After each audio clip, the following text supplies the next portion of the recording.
రాముడు హనుమంతుడిని ప్రేమించాడా? కాదు. రాముడు శ్వాసలోనే హనుమంతుడు ఉన్నాడు.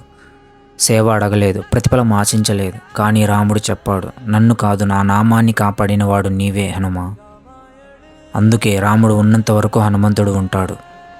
రాముడు హనుమంతుడిని సేవకుడిగా చూడలేదు, తన శ్వాసలా చూశాడు. లంక దహనమైన హనుమంతుడికి గాయం పడకూడదని రాముడు ముందే ప్రార్థించాడు. అందుకే శాస్త్రాలు చెప్తాయి, రామనామం బలమైతే హనుమంతుడు ప్రాణం. జై శ్రీరామ్.